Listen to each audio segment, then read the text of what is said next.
जगडोलको पाखातिर है साथीहरू घुम्न आएको हामी। उकालो हिँड्दा हिँड्दा सास बढो।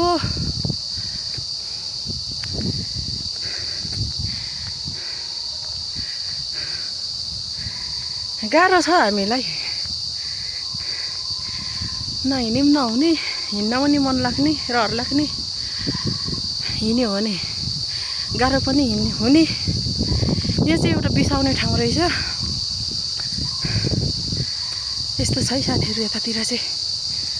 जस गर्मी मौसममा चाहिँ आनन्द के, घाम पनि छैन धेरै, घामले नभेट्ने, शीतल हुने।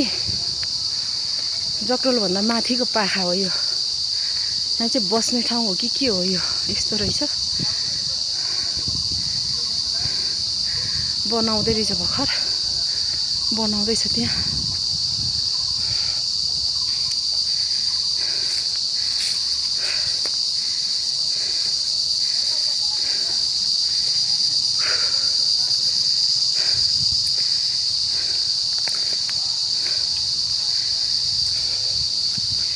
बाटो चाहिँ यस्तो छ ठाडै।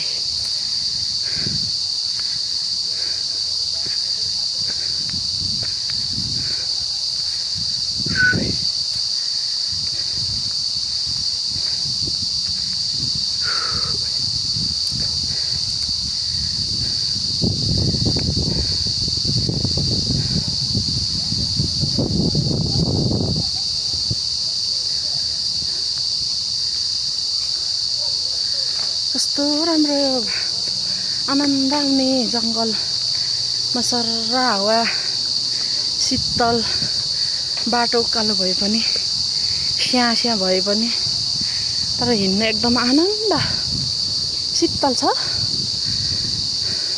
हावा लागिराख्ने सरर। घरै फर्केर नजाऊँ जस्तो कि, यतैतिर बसौँ जस्तो, शीतल आनन्द।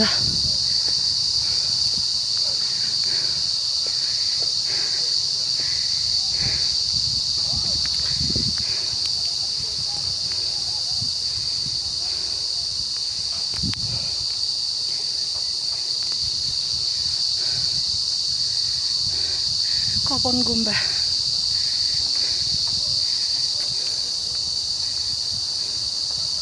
कपन गुम्बा यो चाहिँ जगडोल डाँडाको साइडमा छ। हामी चाहिँ जगडोल कटेर अलि माथि अलि पर छौँ।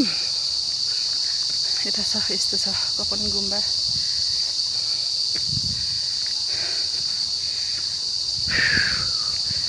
लास्टै हेर्दै साथीहरू कति रमाइलो, कति कस्तो मजाले हावा लागेको, सल्लाहहरू कस्तो।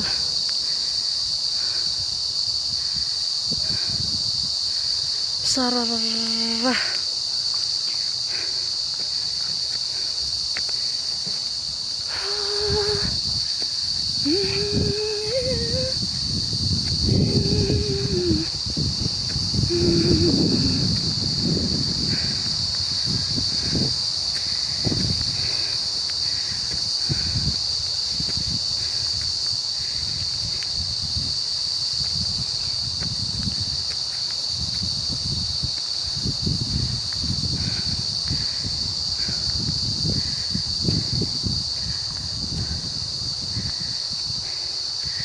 मेरो दिदी चाहिँ उहाँ पुग्दै हुनुहुन्छ। मलाई छोडेर अगाडि हिँड्नु भएको छ। म चाहिँ भिडियो बनाउँदै हिँड्दैछु। अलि ढिला भइरहेछ। यता चाहिँ घुम्ने ठाउँहरू एकदम राम्रो छ है।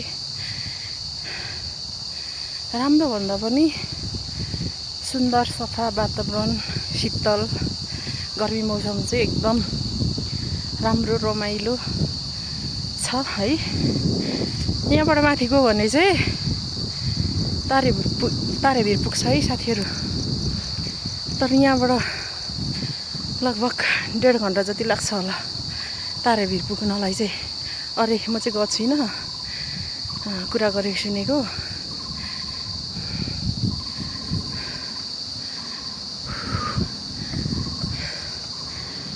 तपाईँ जान्न न झर्ने हो